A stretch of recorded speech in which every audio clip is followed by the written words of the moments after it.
Bagnolet, fière cité qui vient de loin, qui se souvient de cette nuit froide d'août 1944. Souviens-toi de tes filles et de tes fils qui ont donné leur vie, qui ont offert leurs âmes en sacrifice pour la liberté reconquise, pour l'honneur recouvré. En ce quartier des Coutures, il y avait des hirondelles qui virevoltaient au-dessus des murs de péché qui, naguère, serpentaient entre les champs et les masures sur cette terre de culture. Écoute leur chant qui murmure la liberté chérie.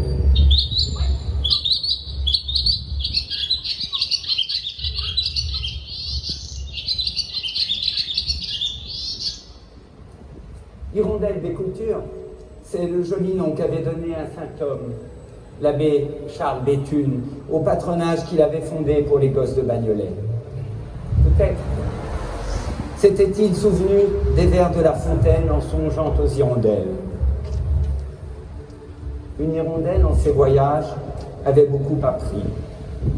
Quiconque a beaucoup vu peut avoir beaucoup retenu. À moins que ce soit Victor Hugo qui l'ait inspiré entre deux sermons lus en chair à ses ouailles assoupies. L'hirondelle au printemps cherche les vieilles tours, débris où n'est plus l'homme, où la vie est toujours. Car l'hirondelle des Coutures aimait nicher tout là-haut, dans ce campanile de l'église Notre-Dame de Pontmain, que toi, infatigable Charles Béthune, avait fait surgir de cette terre de gypse et de vignes, avec la force des ouvriers des mines, avec les bras des menuisiers des faubourgs de Paris, avec les doigts des bagnoltaises et des sœurs oblates, missionnaires de l'Assomption. Fière église qui te dressait sur ce quartier des Coutures, béni le 8 novembre 1931, quand le manteau de la guerre hideuse t'enveloppa de sa chape de plomb. Les hirondelles se firent de plus en plus rares, chassées par l'aigle nazi. Mais au printemps 44, leur envol de le ciel des Coutures annonça que bientôt notre liberté chérie serait rendue à la France. Déjà, la 2e division blindée du général Leclerc et la 4e division d'infanterie américaine fonçaient avec leurs chars pour libérer l'Île-de-France. Le 14 juillet 1944, la résistance FTC et des bagnoltais défièrent l'occupant en défilant dans l'avenue Gallieni. Puis, le 19 août, vint la libération de la mairie de Bagnolet, Alphonse de Valois étant désigné maire provisoire de la commune libérée. Enfin, les gorges pouvaient laisser entonner, sans plus avoir peur, sans plus être nouées, le chant des partisans. Amis, entends-tu le vol noir des corbeaux sur nos plaines? Amis, entends-tu le chant lourd du pays qu'on enchaîne? Oui, partisans. Jeudi 24 août 1944, parcourut dans toutes les maisons de Bagnolet une nouvelle inouïe après toutes ces années d'humiliation. La nouvelle que des chars français, oui, des chars français, des chars portant fièrement la croix de Lorraine et la cocarde, venaient de libérer Longjumeau. Rejoignant l'appel à l'insurrection des cheminots CGT et des gardiens de la paix de Paris, les résistants de Bagnolet vinrent prêter main forte à Paris occupé, à Paris humilié, à Paris sous la botte allemande. Au 25 août, beau temps pour la Saint-Louis, plusieurs jours sans pluie, nous dit le dicton. Le capitaine Raymond Drone de la 9e compagnie du 3e régiment de marche du Tchad n'a pas le temps de scruter dans le ciel le soleil de la Saint-Louis. Ce matin-là, à 1h25, son char fera face à l'hôtel de ville de Paris. Ce 25 août 1944 augurait un jour de gloire où tant de bagnoltaises et de bagnoltais se rendirent avec la foule innombrable, incalculable, sur les Champs-Élysées pour communier dans la liesse de la libération. Paris, Paris outragé, Paris brisé, Paris martyrisé, mais Paris libéré, libéré par lui-même, libéré par son peuple avec le concours désormais de la France, avec l'appui et le concours de la France tout entière. Joie, allégresse, euphorie éclataient partout. Oui, Bagnolet, libéré, pouvait faire entendre son émotion, et en cette terre des coutures, chacun se souvenait de la treille qui offrait dans chaque jardinet des grappes généreuses pour chanter à tue-tête. Avec les camarades, l'autre jour à Bagnolet, après force rasade de petits vins clairets, nous revenions de la fête, marchant caca, en chantant à tue-tête le refrain que voilà. C'est à Bagnolet qu'on voit le meilleur vin de la terre, c'est à Bagnolet qu'on voit le meilleur vin clairet, c'est à Bagnolet qu'on voit le meilleur vin de la terre, c'est à Bagnolet qu'on voit le meilleur vin clairet. Mais voilà, les hirondelles, soudainement, sont rentrées se mettre à l'abri. Insouciants et enivrés de la victoire, qui, des bagnoltais, avaient remarqué leur vol rasant? Qui avait compris leur alerte? Leurs yeux perçants auraient-ils repéré au loin, dans le ciel assombri, les immondes corbeaux noirs de la 9e Fliegerkorps de la Luftwaffe qui, avec ses 111 bombardiers Junkers, venaient déverser la mort?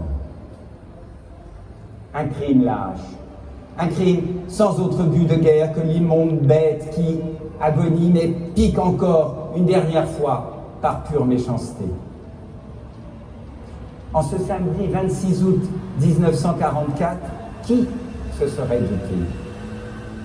L'abbé Jean Ferrou, le nouveau curé, achevait sa méditation de l'office du soir en cette fête de Saint-Zéphirin. Zéphirin, Zéphyros, vent d'ouest dans la mythologie. Cette nuit du 26 août, c'était plutôt un mauvais vent. Échappé des profondeurs des enfers qui souffla et vint survoler Bagnolet comme les cavaliers de l'Apocalypse.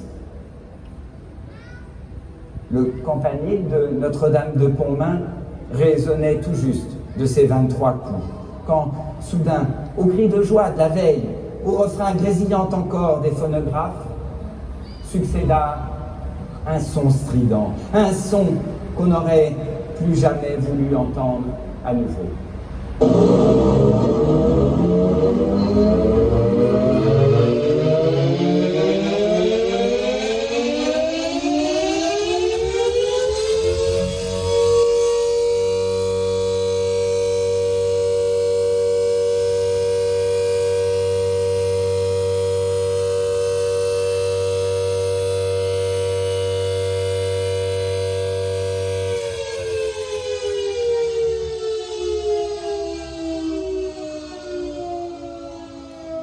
Qui y crut à l'horreur recommencer?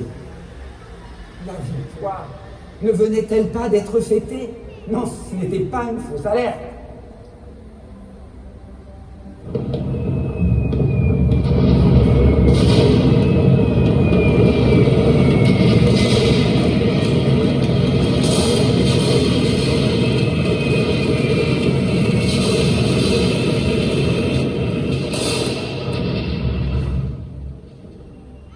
L'abbé Ferru entendit le fracas de la bombe diabolique qui pulvérisa la nef et la sacristie de l'église, de son église, de sa chère église dont il venait juste ce 16 août 1944 de bénir, entouré de la foule des fidèles des coutures, la pose de ses derniers vitraux. Miraculeusement en vie, seulement blessé, il comprit aussitôt que la bête avait semé ailleurs dans Bagnolet la terreur. Bagnolet, Bagnolet, souviens-toi de tes filles et de tes fils, emportés dans leur sommeil, dans le fracas de ces bombes nazis scélérates.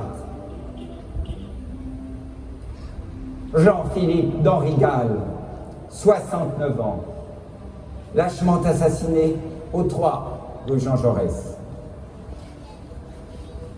Georges-Léon Farou, 44 ans, et Geneviève Champagne, 44 ans, son épouse, lâchement assassinée au 72 rue de la République.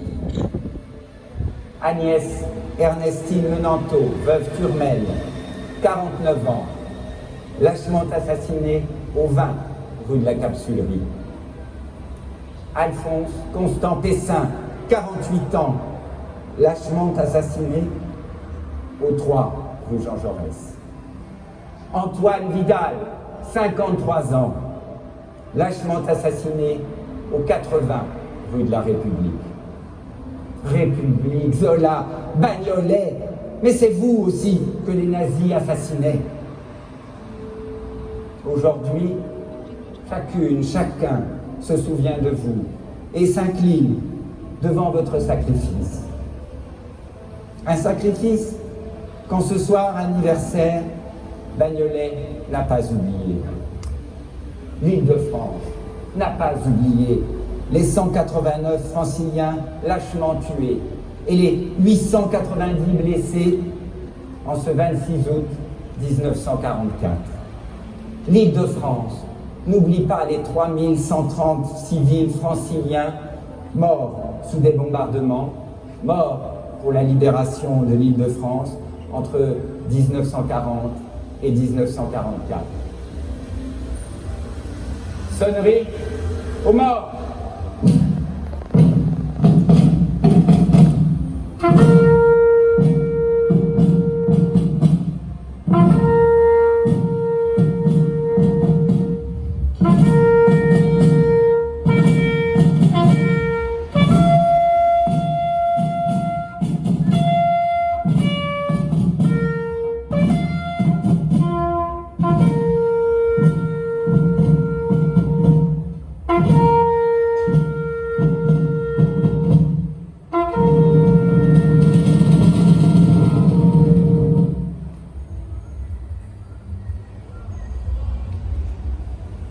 Notre-Dame de Pontmain, Notre-Dame de la Paix, ton appel lancé sous une autre guerre en cette nuit du 17 janvier 1871 dans ce petit village de Mayenne, à Pontmain.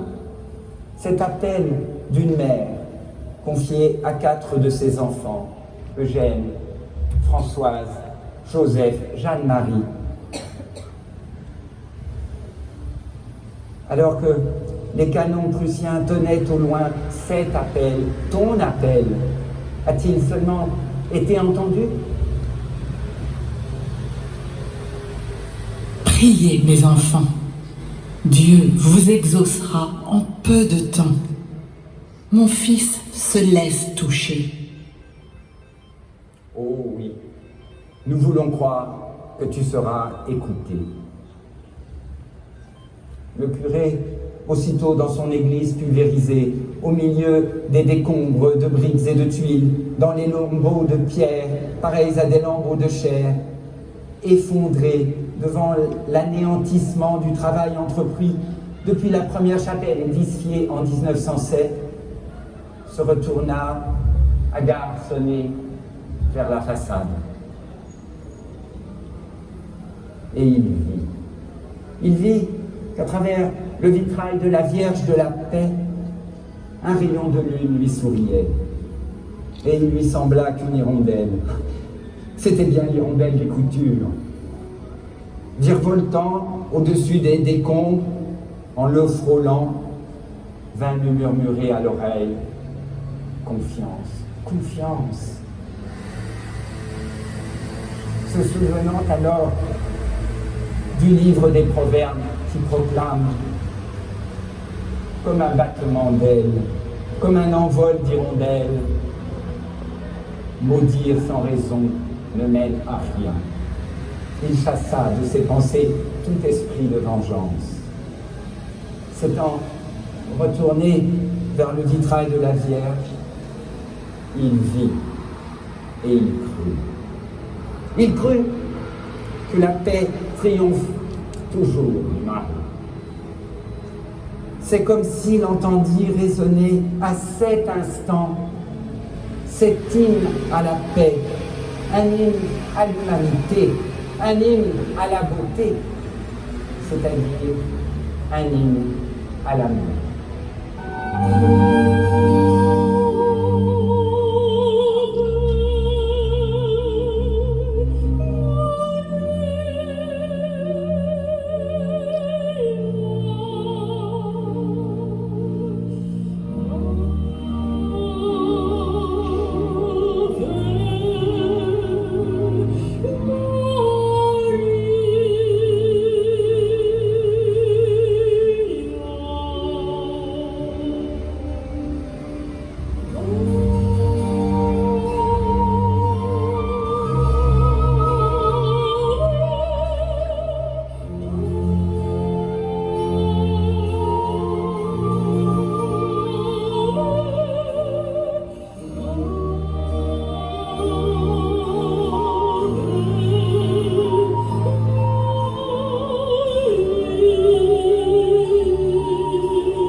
Mesdames, Messieurs, sur un scénario de Christophe Véange Duval.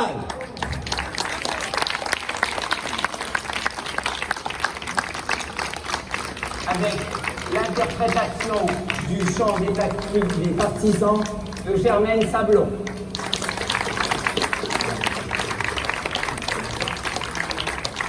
Avec l'interprétation du chant de Bagnolet d'André Bruno.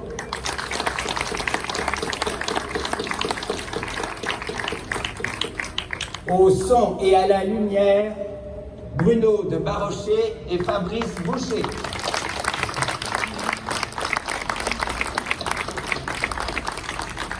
Et Hervé Blanchard de La Passion de Ménilmontant.